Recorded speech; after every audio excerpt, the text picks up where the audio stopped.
Tuh laki-laki nggak ada lukanya Mbak, bener-bener rata. Kemungkinan besar ya itu adalah kiriman untuk mengganggu sang driver tersebut.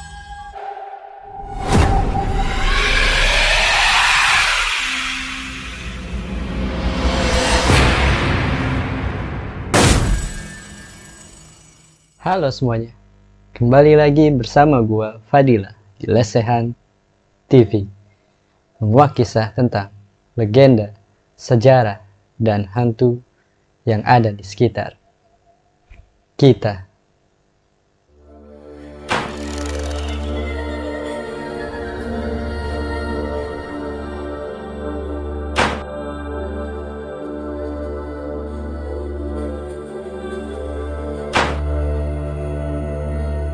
Bicara ojek online ya, pastinya hampir sebagian besar orang pernah menggunakan moda transportasi ini. Selain harganya yang masuk di akal, ojol juga lebih menghemat waktu guys. Pasalnya nih ya, menggunakan motor itu biasanya para ojol akan melewati jalur tikus yang bisa membuat para penumpangnya lebih cepat tiba di tujuan. Tapi ternyata nih ya, dari sebagian banyak pengguna, ada beberapa pengguna yang justru pernah mengalami kejadian horor guys saat sedang menggunakan ojek online alias ojol. Salah satunya adalah yang dialami oleh seorang wanita yang sebut saja namanya itu Dian. Nah, kisah horornya ini dibagikan di salah satu akun sosial media guys. Jadi dia itu punya pengalaman aneh dan horor sewaktu menaiki ojek online. Lantas bagaimana nih dengan ceritanya? Sebelum masuk ke ceritanya nih ya, buat kalian yang belum berlangganan, silahkan berlangganan terlebih dahulu agar tidak ketinggalan kisah-kisah selanjutnya. Kalau gitu nggak usah pakai lama-lama lagi nih, kita langsung aja masuk ke ceritanya. Dengarkan dan rasakan.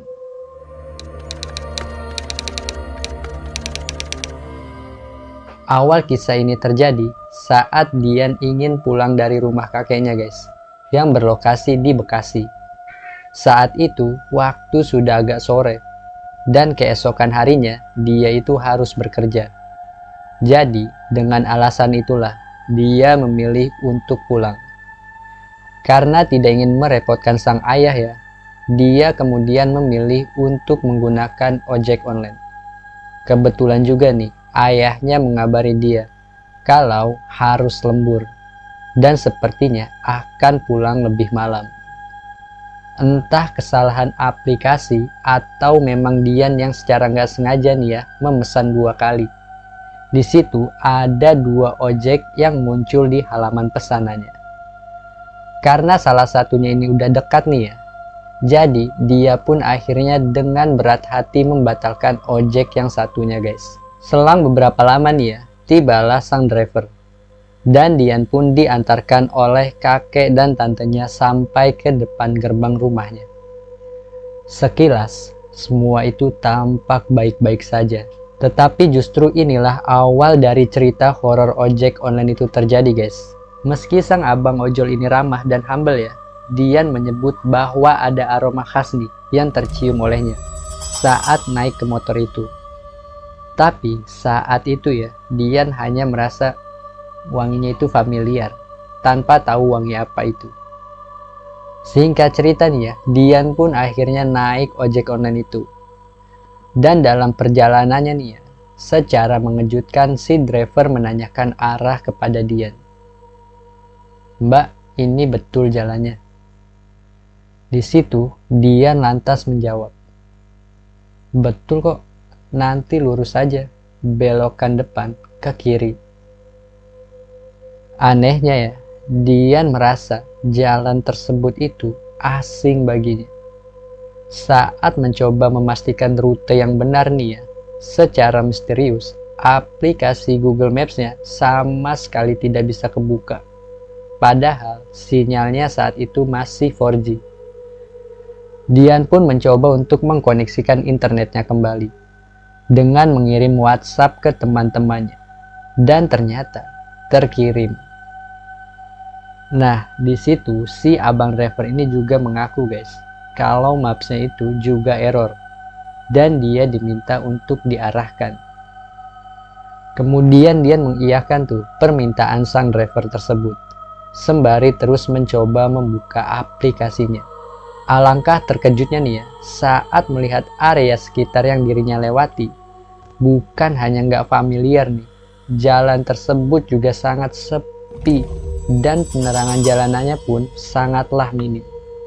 Jadi dia bilang nih ya, kalau jalanannya itu cuma lurus saja. Terus di situ kayak ada perumahan BTN gitu, yang rata-rata lampu rumahnya itu udah pada mati. Hanya lampu jalanannya aja nih yang menyala.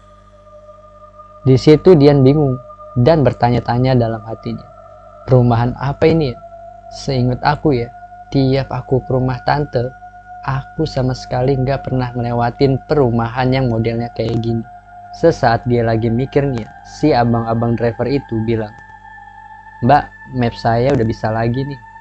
Meski sang drivernya itu mengaku mapsnya sudah kembali berfungsi, tetapi Dian ini menjadi semakin takut guys, saat melihat bahwa jam sudah menunjukkan pukul 7 malam. Dan lebih anehnya lagi nih ya, dia itu sama sekali nggak mendengar adanya suara azan. Biasanya kan ya, kalau di jalan itu, apalagi maghrib sama isya tuh ya, pasti ada aja tuh azan yang kedengeran. Tapi ini sama sekali nggak kedengeran azan di mana-mana. Terus jalanan yang dilewatinya itu semakin sempit dan mengarah ke persawahan. Di situ dia langsung nanya nih, sama abang-abang drivernya, Bang, perasaan ini bukan jalan ke rumah saya deh. Si abang-abang drivernya itu lantas menjawab, masa sih mbak, saya cuma ngikutin map saja kok. Dian ngerasa bingung tuh di situ, apalagi jalanan yang dilewatin itu agak lama dan sempit banget. Terus di ujung jalan, dia juga kayak ngeliat ada kebun milik warga. Jadi kebunnya itu kayak ada tanaman-tanaman pendek gitu. Dan kebunnya juga sangat luas. Kalau perkiraannya si Dian ini ya, itu kebun semangka. Dian kembali dibuat bingung lagi nih, saat drivernya itu bilang kalau tujuannya udah nggak jauh dari sawah itu. Karena dia malas bertengkar nih ya, akhirnya dia memilih untuk turun guys, dengan maksud ingin menunjukkan bahwa titiknya itu salah. Selain itu, Dian juga udah ngerasa capek banget, karena dia udah ada di atas motor selama berjam-jam. Di situ si Dian pun langsung turun tuh. Niatnya dia itu mau ngomong di depan abang drivernya sambil nunjukin HP-nya, kalau titik rumahnya yang sebenarnya itu bukan di situ.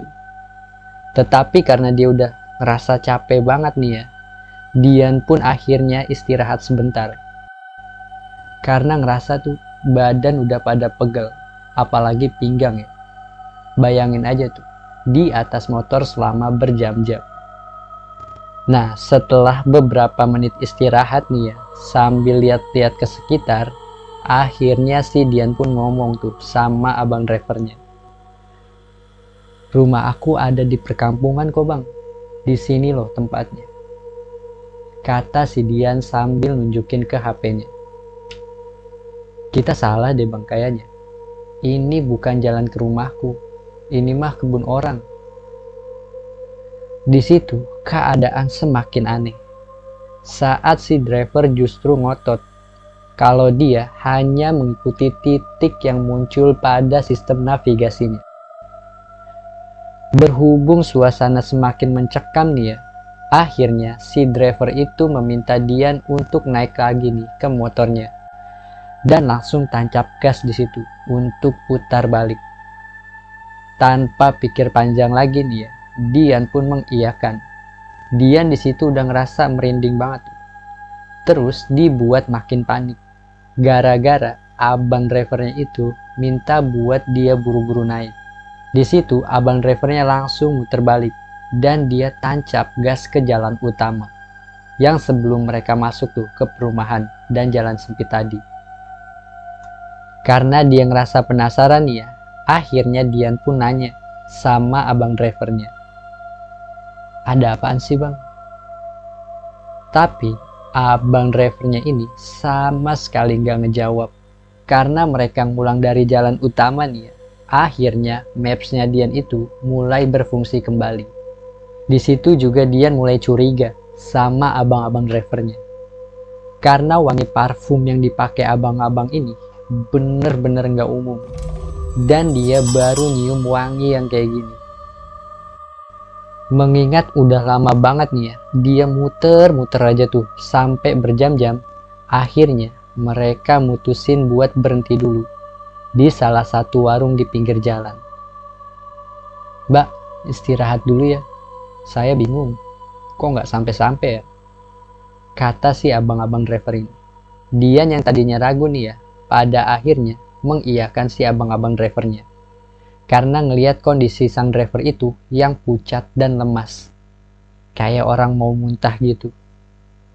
Melihat kondisi itu, Dian bahkan menawarkan si driver ini untuk tidak mengantarkannya. Dan membatalkan trip tersebut sembari mencari ojol baru. Tapi nih ya, si driver itu menolak. Dan bilang kayak gini sama Dian. "Enggak mbak, saya kayaknya cuma masuk angin doang ini." Di situ muka drivernya udah pucat banget sih. Terus keringatnya itu udah ngucur di mukanya. Tapi si driver ini malah tetap kekeh untuk melanjutkan perjalanannya. Di situ Dian ngerasa perjalanan yang dia tempuh ini berasa udah kayak Jakarta Bandung. Padahal ya rutenya dia itu cuma dari Jakarta Timur ke Bekasi. Setelah beberapa menit mereka istirahat, akhirnya mereka pun melanjutkan perjalanannya. Di situ Dian ngerasa kayak udah mau nangis. Karena udah hampir 2 jam di suasana yang asing. Bener-bener udah kayak orang tersesat. Gimana sih ya? Jadi jalanannya itu bener-bener gak pernah dilewatin sama sekali.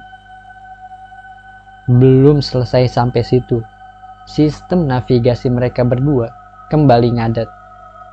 Dan si driver ini juga beberapa kali menepi. Dia itu muntah terus-terusan. Seolah-olah menjadi klimaks dalam perjalanan mereka nih ya. Tiba aja hujan turun deras banget. Nggak pakai gerimis lagi. Jadi kayak orang langsung ditumpahin air gitu. Di situ abang-abang drivernya langsung minggir sebentar buat pakai jas hujan. Dan gak lama mereka lanjut jalan lagi. Anehnya ya, setelah beberapa lama Dian baru mendengar suara ramai jalan saat sedang bersembunyi di balik jas hujannya. Dan yang lebih anehnya lagi, cuma mereka berdua satu-satunya kendaraan yang basah. Di situ Dian ngerasa udah kayak orang gila.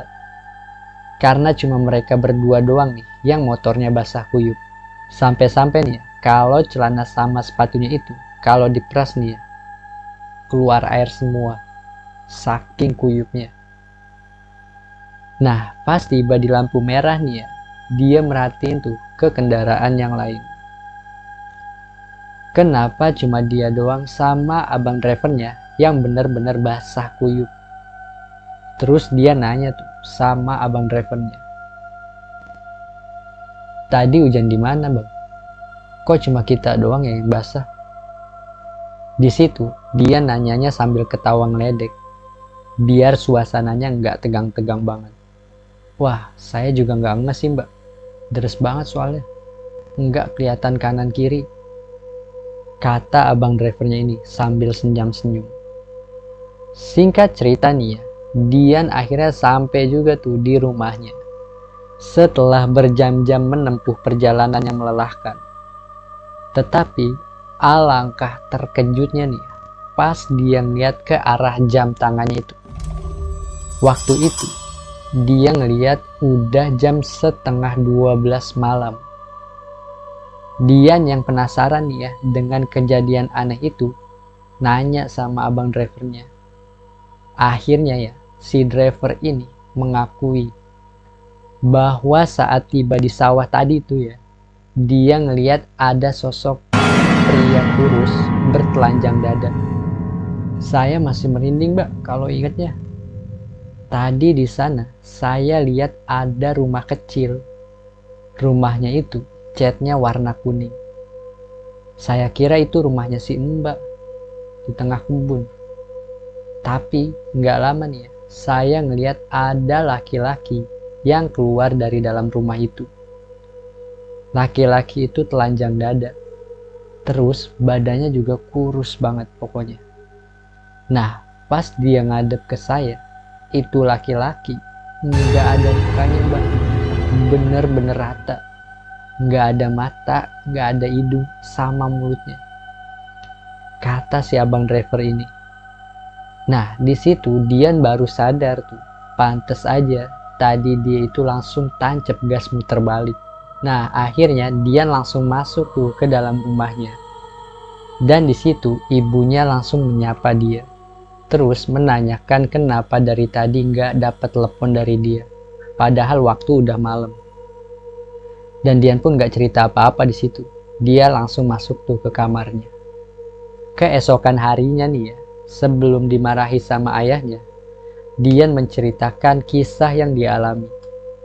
Dan bagaimana perjalanan 15 menit bisa menjadi 4 jam. Nggak lama setelah kejadian itu, Dian akhirnya kembali mendatangi sang kakeknya. Disitulah guys, baru si kakek ini bercerita kalau dari awal dia ngerasa ada yang nempel tuh sama si drivernya yang nganterin Dian. Entah itu penglaris atau justru kiriman santet. Tetapi nih ya, mengingat kisah apes yang terjadi itu, kemungkinan besar ya itu adalah kiriman untuk mengganggu sang driver tersebut. Sang kakek juga menjelaskan soal fenomena hujan lokal yang menimpa Dian dan si driver. Menurutnya, itu adalah wujud pintu gaib ke dunia lain. Dalam hatinya nih, Dian ngomong, aduh, apes banget ya. Dia yang kena masalah, aku yang kebawa-bawa. Nah, jadi itulah guys, kisah horor yang Dian alami sewaktu menaiki ojek online. Buat kalian yang suka ceritanya nih, jangan lupa untuk share, like, and comment. Dan buat kalian yang belum berlangganan, silakan berlangganan terlebih dahulu, agar tidak ketinggalan kisah-kisah selanjutnya. See you next time. Selamat beristirahat.